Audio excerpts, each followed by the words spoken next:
So there have been more and more plane crash incidents.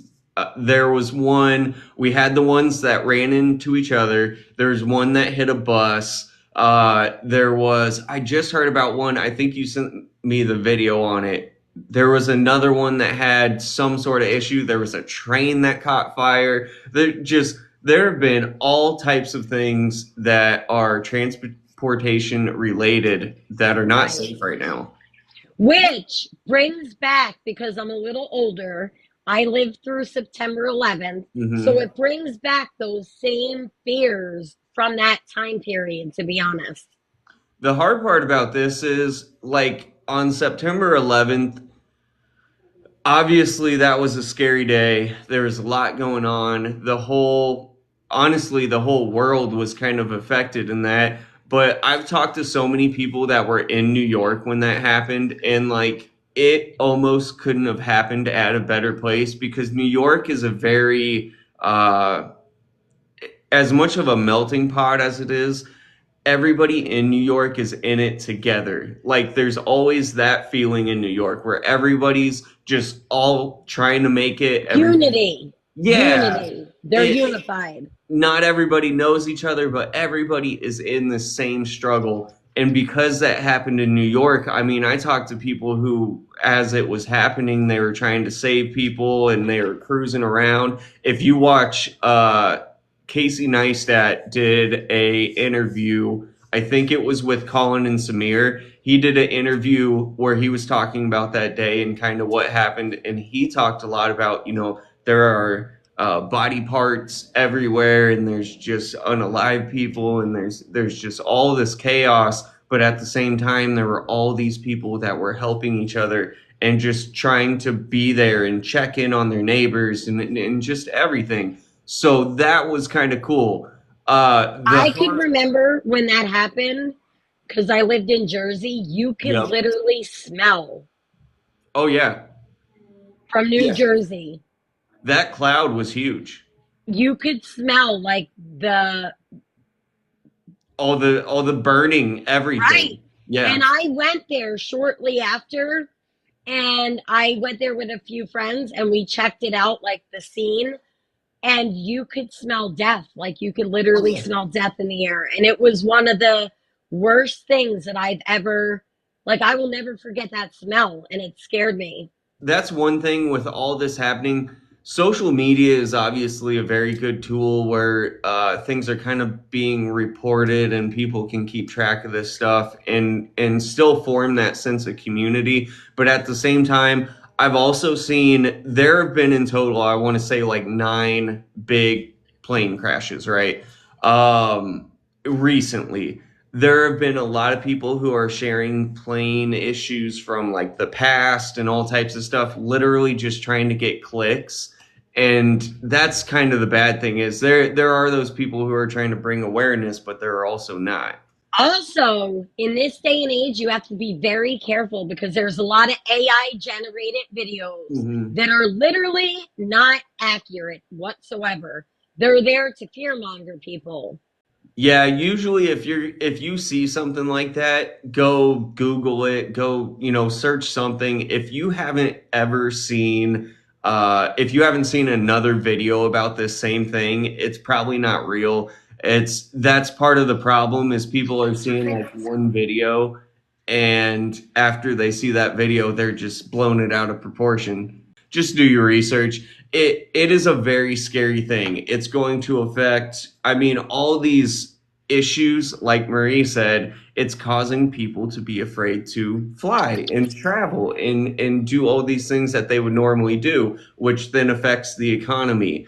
That affects, I mean, heck, even just travel and having to be in planes for business and all types of stuff. People don't want to do that right now because it's like it used to be rarer to have something happen in a plane than in a car. That is quickly changing. Like it's going downhill fast. There are so many people that I was reading comments in a lot of those videos, and there are people that are literally so terrified that fly on a regular basis for work Hmm. that are terrified to get on an airplane at this point in time. And I don't blame them. I've never been afraid of flying. Like, it's never been that big of a deal to me. But that being said, with how often things are happening, I don't know if I would feel comfortable, like me and my kids and everybody going on a flight. Because if it's just me, whatever. If something happens to me, then so be it. But if the kids are in there, I'm worried about their safety. If I had to go somewhere or if I was planning a trip or whatever, I wouldn't not get on the plane just because. I'd probably make sure it's a reputable airline, make sure there aren't common issues. That's one thing I haven't really checked into is what are the airlines? Because some of them, American Airlines was one of them, and that's a reputable airline. sure, The, and it's less likely to happen with those. I feel like there have been, I think, three or four of them were like normal, like overseas ones, like ones that we don't normally have here. So who knows? I mean, these are big corporations that are they dropping the ball? Are they understaffed? Because that was one issue with one of them. The air traffic control person was doing doing two everything jobs alone. at the same time. Yeah, because they were doing helicopter and plane. I mean, it's hard to say what the actual issue is. And everybody's saying that it's a political issue and all types of stuff. I don't know if that's true, but even if it is, how much is that actually, like, how much is politics and what they're changing actually affecting the people flying? I don't know. I just feel like in today's society, we are living in like almost end times. It's scary. Like we're about to go to WAR. That's what I feel like. We already are there basically amongst ourselves. Yes, and there was an Amtrak train that caught fire in Philly. Yeah. That's the video that I sent you earlier. And it's like, could somebody be targeting transportation in the United States? Is it an outside enemy? But uh, it's so all over the place. I don't see how. You know what I mean? Because and there, it's not like this seems like a coordinated thing where it hit a building or it took out a bunch of high profile people. But the one in Washington literally did not try to deviate over whatsoever. They literally intentionally like went right in. And I know that that Sure. pilot last minute tried to save everyone and it was just too late. And that was just one though. You know what I mean? Like that one offshoot thing happening. Sure, I could see that. But Ricky's saying, like, what about sleeper cells? They've been here for years. They've been Yeah. here since I know, like September 11th. That's when people started talking about sleeper cells. They've been here a lot longer than that, homie. I mean, that's been a thing since Cold War era. I'm sure there are. I mean, who knows if that's what the cause of these plane issues are? That's very conspiratory. But at the same And time, yeah. Patty's also saying she thinks a train derailed in Massachusetts this weekend. I'm not sure on that one. Yeah, I didn't hear anything about that, but there's been so much, it's freaking hard to find everything. It's if it is sleeper cells, I mean, this all did start kind of really coming to a head with Trump getting into office. But at the same time, this was happening right before. I think all of this has pretty much happened since it was clear that he was going to win the election. Also, I've been hearing a lot of people that voted for Trump that now wish that they did not vote for Trump. I've been That seeing that all over TikTok as well. that's still one of those things though. I get why people are upset. I still believe that no matter what would change, there are going to be some hard decisions. There's going to be some things that are going to affect a lot of people, and I do think we need to wait it out a little bit and hold back on the chaos just for a second. I know how hard it is. I know people are getting strongly, strongly affected, but we need to see not only what Trump is doing, but we need to see what the government as a whole is doing. Because, yes, there are a lot of changes, but you have to hope that it's for the better. Because if it's not, there's going to be all types of other issues. I mean, Right. And then people are going to counter react that, and it's going to keep the chaos cycling. oh yeah, absolutely. Trump's tax plan is enough for all of us to revolt. It 100%. That's what I'm saying though, because you got to think of what a revolt and what a a serious like war would do. I I don't think we should jump on that like right away because it would be a civil war this day and age. It would be crazy. I mean, who knows what would happen? So I think we need to wait, see how things are going. You know, you can make a difference no matter who you are. You know, stand outside a place with a picket sign and just, you know, fight against the change. Do what you can. Write a letter to your local government. Go down to a government building that is causing issues and try and talk to them. Try and make change. But you got to do it the right way. I think if SNAP goes and Medicaid goes, that's going to be a huge one. Well, Uh, that's going to severely affect me. And that's what my fears are because, yeah. you know, I worked hard to rebuild my life, but I still rely on some of these resources to help me. Like, I don't really get SNAP, but I used to. And without that, I would have never been able to feed my kids. And it's getting harder and harder to feed your children in this day and age with the price of everything. Because it's so expensive for Everything everything. is so expensive right this second.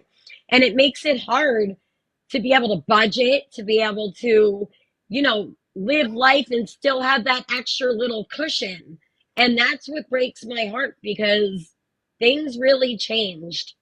And Queen's Love asks, why does he have Elon Musk on his side? Is it because of the money? So Elon's been doing some weird stuff too. He has Elon on his side because he's looking at it like this. One, they're friends and he's making strides to further our exploration and us as a basically as a species. But at the same time, Elon has been running these giant companies, handling millions and billions of dollars. So he picked Elon because he thought if he can do this with these companies, maybe he can do it for the US and fix some of this debt stuff. What started happening is Elon, like, he just tried getting a whole bunch of information from like the Treasury and medical information and all types of stuff that the basically the Supreme Court was kind of just like, what are you doing? Like, why are you trying to get all this personal information? Because they're afraid that all this personal information from hell undercover FBI agents, all this information from the regular people could get leaked to an enemy. And then we have all types of other issues because it's social security numbers, it's medical results, you know, all types of things that someone could steal your identity. And if someone else got that, like one of the bad people got that, they could get us all in a heartbeat. And Ruin it's it. like when you work so hard, like to rebuild your life from the ground up, and like Nate is saying, life is expensive. I believe anyone earning under 100K should get SNAP. And it's hard. My income is very limited. And years ago, I used to get way more food stamps, and then Yep. I'm right there on the edge where I don't qualify anymore. Yep. But I'm right there, like literally on the edge. So it's like you're living penny to penny to try to make it last. We've been able to keep things kind of going somewhat. We haven't had Snap in a long time. I mean, it's been years and years. Uh, we still have like a house to pay for that that we're hoping that there's no issues with stuff like that because like if interest rates randomly went up or anything, that could really hurt us. I don't know. There's all this basic stuff right now that we kind of don't know what to do. Living paycheck to paycheck is so stressful. Like just Yeah. knowing, like there's nights where I'm up like, oh my God, I got to take care of this. And you try to budget your money. And it's hard Mhm. when you have kids and you walk them into a store and they expect A, B, C, and D. And it's like, I have to tell them, not right now. I can't do that for you right this second. And Right. it's hard because times have changed for sure. Yeah, 1,000%. I'm almost afraid to have too much money in the bank because it happened once a long, I mean, granted, it was a long time ago, but it happened where all that money in the bank was just gone. And I'm afraid something like that is going to happen again. Like What do you mean it was just gone? back in the Great Depression, like people had all their money in the banks and the banks went bankrupt and just you had your money in savings and it just wasn't there anymore because it was spent and they couldn't get it back and everybody was in a national crisis basically. And But it breaks my heart for people that do have health issues because I can relate to that. When you have health issues, your job becomes going from doctor to mhm. doctor to doctor to getting lab work, all these tests done. And that right there is a full time job. It is. It becomes a full time job sitting in those doctor's offices. And it causes a lot of unnecessary stress. I wonder with if Medicaid goes, that's going to be huge. If we end up getting in a war, people are going to be drafted, obviously. So Medicaid is going to strongly, strongly affect the elderly and the young because that's what people rely on. SNAP goes, less food for families and kids and all that stuff. And then if we go to war, what if there's like a draft? So that's the younger generation, but still the people that are building families and building lives. So you got elderly, young, affected financially and medically, and then you got the middle ground going away and possibly unaliving. I think that would almost crash the system. Like it would cause. I don't know if we could recover from something like I that. don't think we could. And honestly, I am fearful because my kids are all on different medications. I've Yes. already had a major issue getting their medications. They went over 3 weeks just to get their ADHD meds. I went, I had to keep going back and forth to the pharmacy, calling the doctor. Yep. Then they could only get brand name meds, they couldn't get the generic, and the prescription needed to say brand name only. Then they needed a prior authorization through the insurance, but that got denied. So it's like, then the kids are struggling in school because they're unmedicated. My phone blows up all day long from the school. But the school doesn't understand these kids are struggling and they don't even have the right meds at this time. How do you expect the behavior to be under control? And it's not going to be. And for both of us coming from this kind of background, where we're in recovery, we both had to be on MAT medication and stuff. What about the people that went through all that? I mean, the people that are still on MAT, if they're relying on Medicaid and some sort of assistance, if they are on SNAP and now have to use their money so they can feed their family, how much could that affect them where they may not be able to get their medication and they could go back to the streets too? I mean, it could, because imagine, I remember subs at least 2 years ago, if you didn't have insurance, it was like 500 and something dollars. And it's Also, low now. people that are on methadone would get affected because a lot of that is Yeah. federally funded programs. So Yep. how can you have these people that are trying to recover, people that worked hard to get their take home bottles, that are doing the right thing, to all of a sudden be pulled off of a medication like that? It's going to cause so much Panic. chaos and death Yeah. It's going to because cause, people are going to take it into their own hands if yep. they're not recovered enough to try to figure it out another way, and that's my biggest fear. And the stuff that's out there now I mean, it's basically a one-way A death ticket sentence, down. right? It's a Yeah, death sentence. I mean, you aren't going to make it, especially if you were off for a long time and you go back with the stuff that's out there now, they will be instantly gone. TST mentioned something about the stimulus package. I saw something about that and I didn't get a chance to read into it yet, but I don't know how easy it is to explain. But if you can say what it is on here, if we're getting some sort of stimulus, I mean, yes, that would help for a short time. But is that what their answer is? So they get rid of Medicaid, get rid of SNAP, kind of reform all this stuff, try and get it done within, let's say, like a 6 month period. And to do that, they are giving everybody else kind of a buffer. You know what I mean? But when the stimulus came out years ago, I didn't qualify for it. I didn't get it. Why not? I don't know. I don't remember the reasoning why, but I could not get it. Maybe it's because I don't make enough money. I don't know.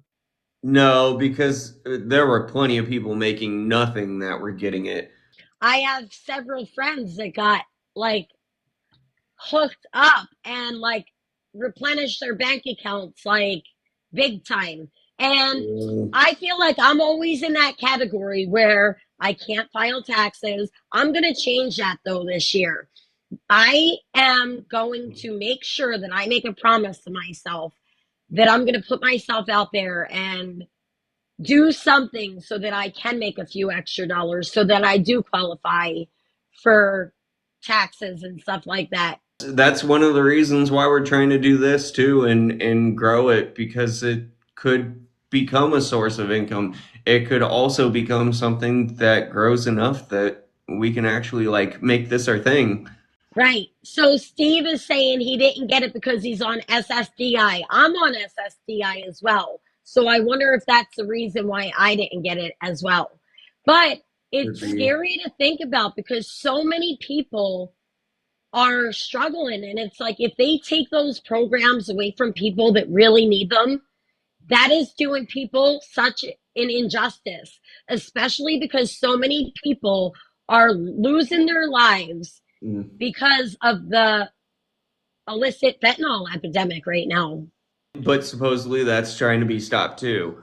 And from what I've seen, I've been trying to keep up with it, this whole tariff argument and all types of stuff. So Mexico is pissed. I mean, Mexico's like, no, first off, we aren't taking all these freaking people back that you're trying to send over. There's been a little bit of give and take with that, but from what I've seen, like we're at pretty big odds with Mexico.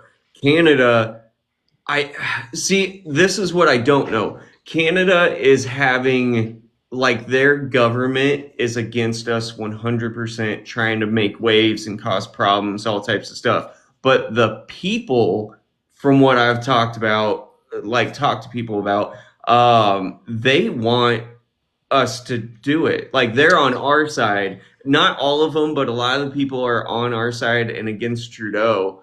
And I don't know if if Canada became like the a new state for us, that would be crazy. I just don't see how the hell that would work. Dude, I don't think the middle class is even going to make it. I mean, if they go through with all these things that are being pushed, if the Supreme Court can't fight back like they're trying to, because they are trying hard. If they can't fight back though, and they can't kind of cut them out, the middle class is going to be gone. The poor are going to turn into uber poor. I mean, there's not going to be a poor anymore. It's just going to be you don't have anything. And And see, that's what the thing is. It's hard to come up in life, yeah, especially when you have to rebuild your life from the ground up. And I feel like it's doing people that are struggling in injustice because we worked hard to rebuild our life, but I'm not there yet. Like, I have to rely on certain things in yeah. order to take care of my family. And it's like, I'm right there where it's like, I'm on the struggle bus right now. I'm not on like the good side right now. And I'm going to figure it out because I can't be in this position, you know? Yeah, and Steve asked Elon is going to take her social security. So he was trying to get a whole bunch of information on that. I'm not sure if that's the goal, because they were also because they were talking about pulling social security benefits, and then that was one of the first things that was repealed. Like by once it got down to Thank court level. God. Because you know Yeah. what? I'm going to tell you right now. I fought for 10 years to get my Yeah. Social Security approved. 10 years. And one of the reasons why I was having such a hard time getting it approved is because I was in my active addiction when I first Hmm. signed up. Hmm. So there was a period of time where I went in front of a judge. I had an attorney. Yep. He literally told me, "You're so high. I'm not allowing you to go in front of the judge. Like, leave, go, kick rocks." And that's what I did. And I put it on the back burner and I never went back. But when I got into recovery, I revisited that and the case was still open. So I fought and I fought and I fought to get it approved. I went in front of a judge, got it approved the first time. And then all of a sudden, the review board took my case, and it never really happens to people, and they investigated it. They went through everything with a fine-tooth comb, and then I had to go back in front of a judge like 2 years later, the same judge, and they finally approved it. I get Social Security because of my mental health conditions, and also I have a lot of like back issues, chronic pain issues. That's part of what's broken too, is how hard it is. Now, I'm not saying it shouldn't be. It should be hard to get some of this stuff because we don't want the wrong people pulling that money from taxpayers and from the government. What about the elderly people that paid into it for years? And Yes, here they are at an elderly age and they need something because they can't go out there and work. sure, They have medical conditions and they can't even afford to pay for their prescriptions half the sure. time. And that right there is what's wrong with this world. And that's kind of a different thing. That's what I'm saying though. Like it should be difficult to get any of this stuff. It should be more difficult to get SNAP benefits, honestly. But at the same time, there needs to be a strict like criteria. If you meet 50% of this, then you get it. You know what I mean? Because it's there are people like I don't want to put names out there. They would probably never find out, but I know somebody that it's the dad he's like I want to say he's probably like 42. The mom, she's probably about the same age, and they have three kids. I have no idea how old the kids are. I think the youngest is like 2, and then probably like 6 and 10 ish. So they are on benefits. They do under the table work kind of and make a pretty good living. They aren't like disabled in any way or anything. Uh, but they won't get a job like a regular job because then one they'd have to like report the money they're making and everything, but they lose the SNAP benefits and all of it. They But how get did they get approved if they're not disabled? Because I had to really fight. Like, I have medical records that are like this thick. I have no idea. Wow. That's what I'm saying. And they get thousands. Like they probably get between Snap and all that, they probably get like 3 or 4,000 a month. Like how? And they literally don't want to go get a job because they know if they got a job, they would lose that stuff and they would make less at that job. Well, I think for some people it becomes a fear because they're used to the security that they have. And you never know the reasons why they were put on it. It could be for a mental health reason. It might not be physical or something that you can see, but Sure. a lot of people get Social Security for mental health reasons, for ADHD qualifies. There's so many different things that qualify.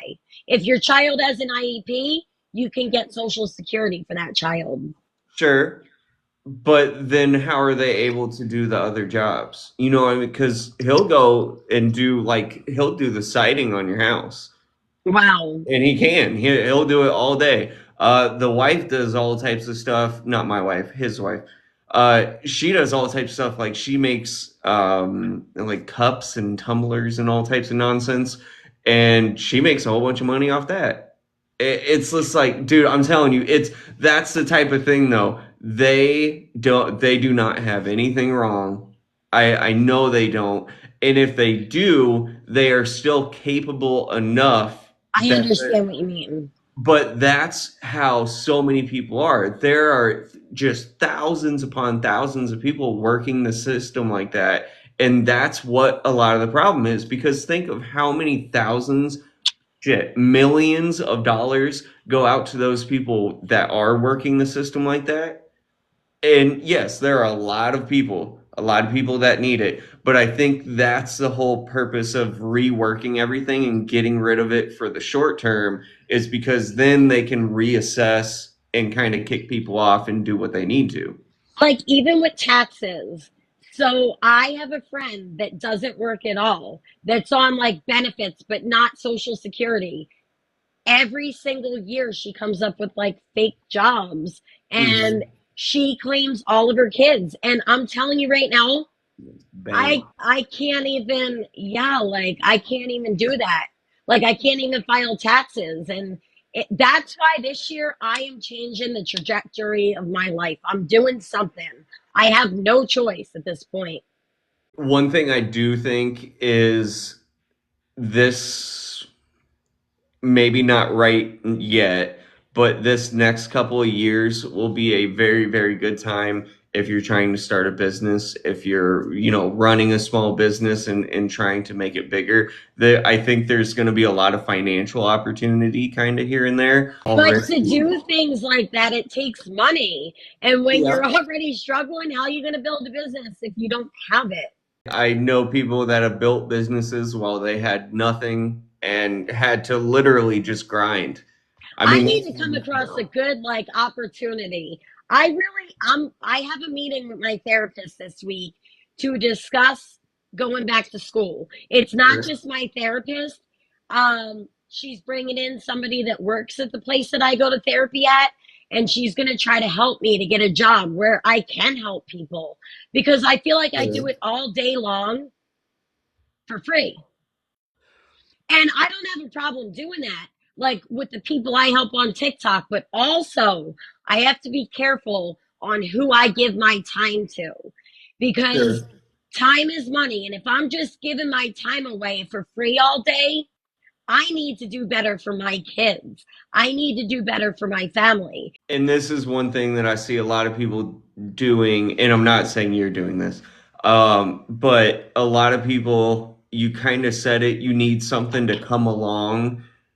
A lot of people are waiting on that something to come along. You have to make it. And that is literally why I talked to my therapist about it. And I said, Right, please set up a meeting because me, I have so many other things on my plate that right. I won't get to that meeting. I won't get to do it. But if she holds me accountable and we do it together, that's the way that I know I'm going to get it done. So I had to ask for that little bit of accountability from her. There are a lot of situations like that. It's just, I feel like, especially nowadays, that's what I see all the time. There are so many people that are so upset because they don't have money or things are going wrong and they're getting nowhere. But it's like, what are you doing to make change? If something goes wrong, adapt. You have to change it. Otherwise, you're going to stay stagnant and you aren't going to get anywhere because I guess people see it nowadays because of social media, but things do not really just fall in your lap. It does happen to the random person here and there, and that's awesome. But those big opportunities or big amounts of cash or whatever, that does not just come to you. You have to go work it and find it. If you want money, make something, find something, a business that you can really, really put your heart and soul into. Start looking at investments. Investments are a big thing that can, over the long term, make you a lot of money, but you But have to. also, I get nervous with that because I don't have the money to waste right this second. But you can start with anything. And if you don't have the money to do an investment yet, then that's okay. So make the money. Do whatever you got to on the side. And like if you're going and mowing lawns, you can put as much money as possible into mowing lawns, taking care of the kids, taking care of everything, and take like 20% and just put it off to the side until you can invest in something. Because you always have to keep going and going. That's what I'm trying to teach to Talon, because he isn't really doing anything. I keep trying to tell him, listen, if you can't get a job, go make your own job. Do anything you can to start making money to You support know, yourself. I was saying the same thing to my son because he wants to get a job. He keeps saying, Mom, how can I make money? How can I get a job? There's this little place that details cars, like that's right down the road from me. And I Right. told him, you know what? I'm going to bring you there and maybe you can help them like not maybe detail the cars, but like dump the dirty water buckets out Yeah, or yeah. organize things. Like it might be a good opportunity. And I can make that happen because I'd be able to pick you up and drop you off. It's so close. Sure. Even simple stuff like that. That's what Lex, the oldest, is doing. She's gonna help us lawn now, like literally just cleaning up for one of the people and literally learning how to be better because she's still in school for cosmetology and all that stuff. So I even simple stuff like that. If you can get your foot in the door somewhere, you'll get a job. You'll learn because really, it's not always about making the money now either. It's about making the money in the future and getting those proper skills you need so that you can take care of yourself. And just so many people aren't willing to do that, or they don't. Right. There's a lot that aren't willing, but there's also a lot that just don't know how, and I that's think it's the hard fear. part. Fear stops me a lot of times from moving forward. I get nervous at change and I get nervous to put myself out there sometimes. Sure. Because I don't know, not even though I might seem like a people person, I'm not really a people person. You have so much going on, I feel like you get like distracted. Like Right. you have a goal in mind that you're like, okay, I'm gonna do this, and then the kids need 30 million things, and you got this appointment and that and all types of stuff. And the And school calling my phone 30 million times a day. right, and it's just you had your eyes set on it, but they get pulled away so much, it just eventually doesn't go back. And that happens to a lot of people too. I mean, that's life is busy and crazy, and there's always a million things going on. And as much as people say they don't have time, I get it. I am I feel like I don't ever have time for anything, but somehow whenever I have a new thing that I'm trying to do or something else I'm trying to do, I find the time and I make it work. You can only stretch yourself so far, but Right. you got to find that limit. But also, right now, I feel like I'm stretched super thin. I have all my appointments set up during the week, and then I keep getting deviated off of my track that I'm on because literally I get calls from my kids' school all day long. And it's getting to the point like, you're a school, you're supposed to handle children. How do I get this many phone calls a day? It's like, they're not understanding that they're not looking at certain things from a trauma informed standpoint. So, guess what else I did? I have my therapist that's coming to a meeting with me at my kid's school because you know how hard I've been advocating for them and fighting for them. And there's a lot of chaos going on right now. But my therapist and I wrote an email. We're going to meet together with not only my therapist, but my kids' therapist as well, and come at the school and have a sit down meeting and talk to them and say, you guys have to understand things from a trauma informed standpoint. When kids have a lot going on at home and they're carrying the weight of adult problems on their shoulders, of course they're going to go to school and act out. I'm trying to look at this from their side too. What are they trying to accomplish? Like, why Who? are they calling you? What is that They're doing? calling me to literally come pick my children up from school. And I tell them, picking them up is giving them what they want. They want to sit home with me. They want me. Pick this one up. We can't handle it. Like, you're a school. How do you not handle children? And also, I went into that school and explained to them what is going on in my personal life, that there's a lot going on. There's a lot that the school already knew and saw, Right. but also the fact that when kids act out, there's a bigger reason why they're acting out. Kids just don't Right. go to school to act out. My kids are getting bullied with certain things, and I think that it goes like tit for tat. So, oh, your kid, somebody will say something to one of my kids and then they say something back. Sure. And when they stick up for themselves, the school is like calling me. Why haven't they been like recommended to a alternative school or anything like that? So it's at the point right now where two of my kids are about to be expelled permanently from the school. Right. So And these are kids that have IEPs. I get it. I get it. They're about to be expelled. Is there a alternative school anywhere in the area? There has to be. So this is the thing. I took my kids out of a very bad school system, like very, very bad, Sure. and put them into a safer school. But the problem is, it's just not working with my kids because they're not understanding that the kids have a lot of other things going on. I'm sure they're struggling with abandonment issues and stuff I, like that. And it's a bigger problem. And it's something that the school should be more trauma informed and understand that kids' mental health does matter. And that's what I'm trying to get them to understand.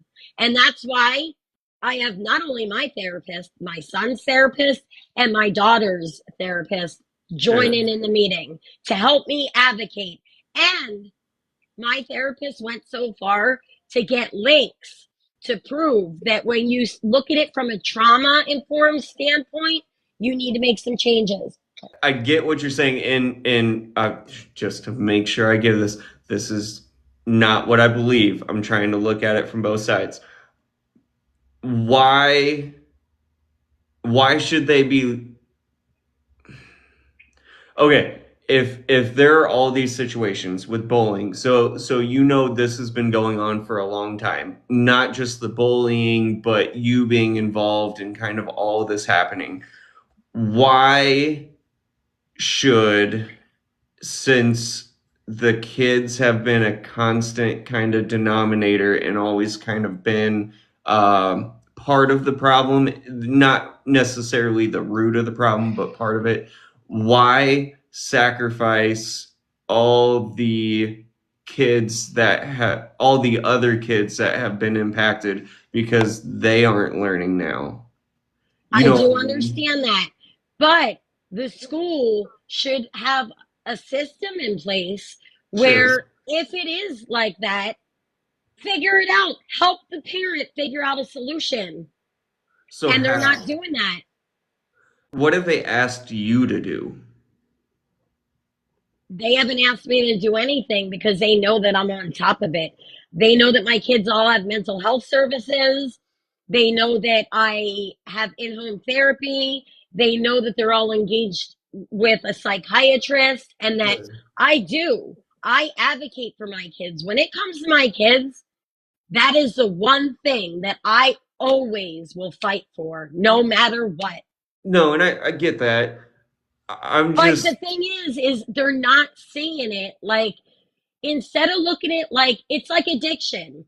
When you see someone struggling and you see someone that just can't get it, it's like sure. the same thing with my kids. They're struggling and they just can't control those behaviors. So what is the solution? How can we better work with these children? What can I do as a mother? And what can we Right. do together as a school to work as a team to help these kids better? What more services do they need? They all have IEPs. How can you kick a child out of school that has an IEP? Well, and my thing is I don't understand how they haven't like asked anything of you because that's not that that shouldn't be a thing because the very first step, okay, your kids are acting out. So, mom, we need you to figure out some sort of discipline or some sort of communication with them because they are hitting or talking back or whatever. So that should kind of be the first thing. I don't know if they've ever mentioned that. If it doesn't stop, there has to be some sort of punishment for the kids. The problem is my kid's school doesn't really punish the child, they punish the parent. I Yeah. like when my kids were acting up on the bus, you know what they got kicked off the bus for? Eating. Right, right, The right, bus ride is an hour long. The school is 5 minutes away. They're on a bus for kids with special needs because they struggle. right. So why don't you have another bus to make the bus ride shorter? Like, I don't let my kids eat in my car. So I explain to them, you can't eat on the bus. It's a safety issue because of choking and stuff. But the thing is like, they're just not working with the parent the right way. And honestly, Kyle, I'm at the point where I'm going to make a move, and I just might move right out of state. I'm done. Like I'm looking for a new start. But now we're getting into how much the school can actually handle because one, again, I totally understand what you're saying, but what about funding? Like you say, get another bus. If they don't have enough money for that, you know what I mean? There's only so much they can do. I get that. The bus company is separate, but it's all these Oh, right, right. punishments are affecting the mother. Like they got suspended 2 weeks off the bus. The day they went back, they got written up again. I think it's just because they don't know what else to do. Just, I mean, you got to think about this. So there are kids in a classroom. You know, everybody's doing their thing. Teacher trying to teach. Let's say there are 20 kids in there. So two kids are yours, and they're yelling and screaming and bullying, or another kid next to them says, "Hey, your dad didn't come back after he went for milk." And of course, no one heard that because that's usually how it goes. But And that's what keeps happening, right? What you just said. it's the retaliation is what's almost always caught. And it sucks, but that's just how it is. But in that regard, they have to learn just ignore them and don't say anything. But there's so much you can do for that. It's Um, easier said than done when it's a child that struggles with ADHD, anxiety, like hold on, hold on. non-medicated. I know. Trust me. We got Right. into. Right. Uh, It's like my thing is, if it's happened so much that now these two kids are affecting all 20 kids, so all 20 kids can't learn now because those two kids, they have to find something to do with them. they remove my kids and they put them in another room for Okay. bad kids and they sit there all day. So now instead of learning and doing what they're supposed to do, they sit in a classroom for bad kids. Do they have a teacher in there? I'm guessing They have so. they have somebody, it's like student management, and they just sit there and they watch the child. They might as well be teaching in there because yeah, they aren't learning anything in school at that Right. point. So they're not Um, learning. So it's like this whole big problem. And that's why I'm not going to tolerate it. I'm really at the point where if I can move, I'm going to make a move. I'm going to make a like get out of here move. all this stuff is easier said than done. I don't think you could homeschool them. No. And then if I tried, they wouldn't listen to me. That's the problem. And that's what the problem's going to be. So I'm not even going there. This is what a lot of parents now are dealing with because, and I'm not saying you should hit your kids or anything. That is not the answer. But you cannot discipline, you cannot do anything to try and work with your kids when they're at that level. You know what I mean? Because there are so many kids that are this defiant, and your only answer is like you just have to accept it and deal with it because you can't teach them anymore. Well, my thing is, I just approach my kids with love. I tell them, Sure. listen, I'm always here to talk. And I've been trying to like take each child and spend one-on-one time with them Sure. because I know that they got a lot going on mentally. And it's like when kids are carrying adult problems on their shoulders, It's a I don't lot. Right, it's a lot, it's heavy. And one little thing said can offset their day and trigger them for the rest of the day. I just really wonder, like, there's got to be a separate way, which I don't think they should be at that school anymore. It's obviously been such a large problem. They need to leave the school anyway. So you might as well pull them out before they get expelled because they need to go somewhere else. It's just kind of hit a point with not just your kids, but all the kids in this situation where literally the only option is you just have to ride it out until they're older, and that's all you can do. Like, there is That's no other why answer. that's why I am very big on working on their mental health now, because I know that when I was growing up, I know I had mental health struggles, but no one ever addressed them. Yeah, My parents didn't believe in that. yeah, My parents still don't believe in therapy and stuff like that. But yeah. therapy and having that outside support has what's gotten me to where I am today. Right. And it's the bullying, I will say, which Melissa just said it, schools do nothing for bullies. The bullying nowadays is so bad. I mean, we're both being strongly affected because of it, and they do not give a shit if your kid is being bullied.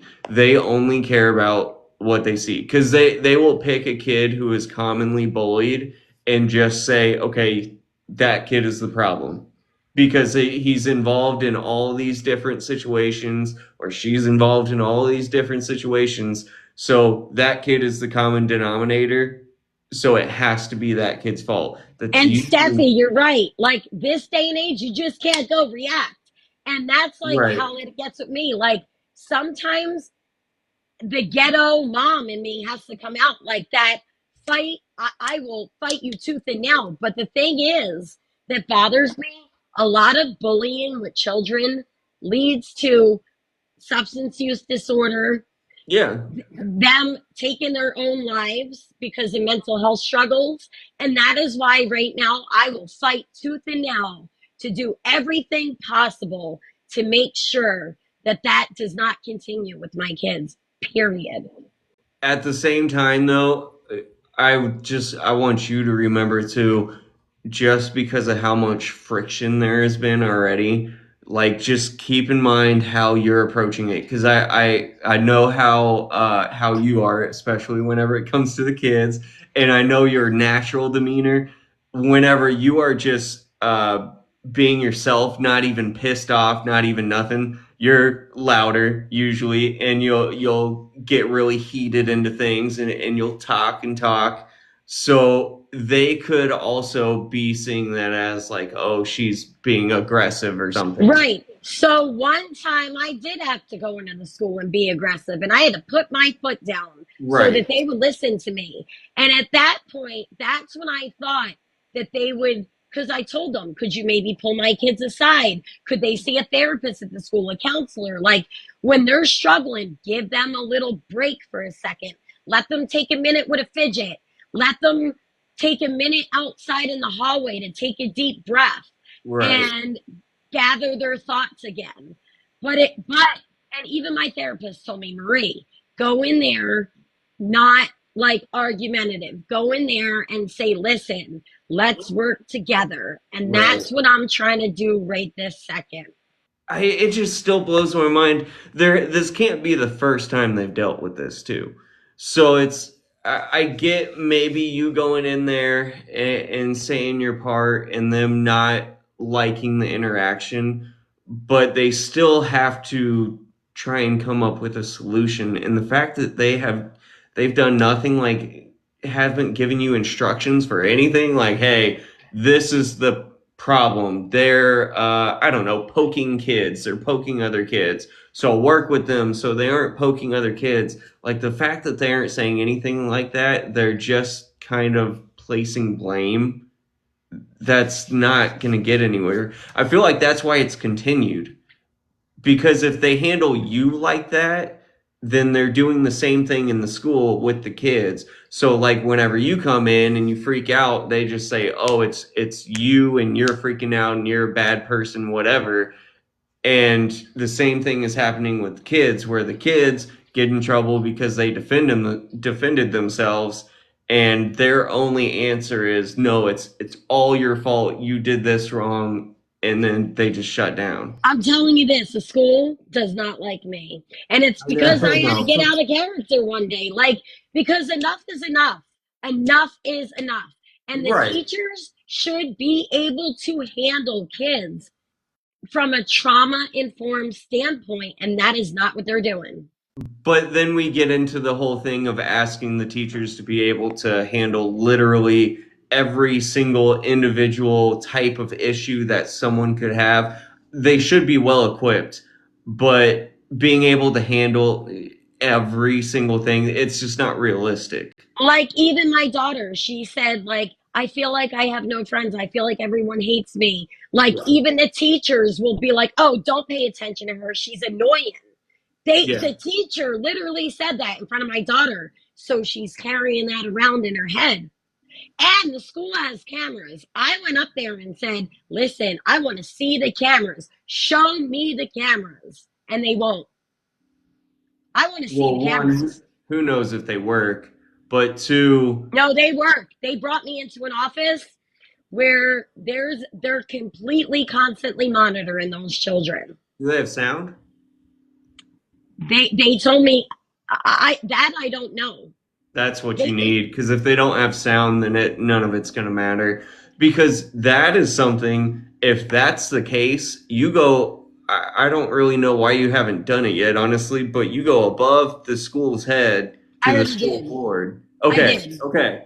Is go to the school board. This is my report that I'm filing against this teacher for verbal abuse. Like, they have to take that stuff seriously. If they don't, that's when you start going to the news. I mean, especially if you're willing to move, you can burn those fucking bridges, homie. I I mean, am willing to move. At this point, I I don't want to leave my support network because I never sure, planned on moving out here to Massachusetts, but sure, I got sober out here and I rely heavily on my therapist for support. sure, And I know I could find another therapist, but I'm in the middle of EMDR therapy. So I'm talking about a lot of really deep things that I've been through. And sure. I don't want to have to reopen up to someone else. You But can do virtual too, though. my therapist told me if I move like further in Massachusetts somewhere, we could continue virtually. But Yeah. if I'm going to make a move, I'm out of here. I'm gone Yeah. somewhere warmer. Come to Illinois, homie, so we can just get the Do podcast podcasts going. together. We can get people out here. We can start getting people from the area. Oh, we kill it, homie. I've lived in Chicago before and I love it. Yeah, Chicago's getting a little crazy. The town that I'm in is getting a little crazy, but it's not a Illinois is not the best place. I will give it that. But as a whole, like, this town isn't that bad. So, See, hey, where I live in a really bad area. I live in an area that it's like the block. Like, yeah, I, you walk outside, I could get whatever I needed. we're literally the town that we're in, the bigger town that we are connected to. It's divided by just one street, and there's houses on both sides, and it's literally that street is the line. And whenever you go into the other town, it's fucking World War III in there. I mean, it's bad over on that side. Our side, for some reason, that invisible line makes all the difference, but it's not quite as bad.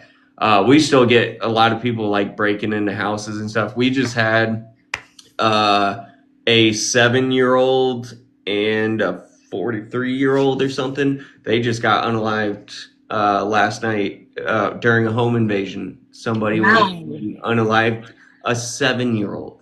That is absolutely heartbreaking. Like, wow.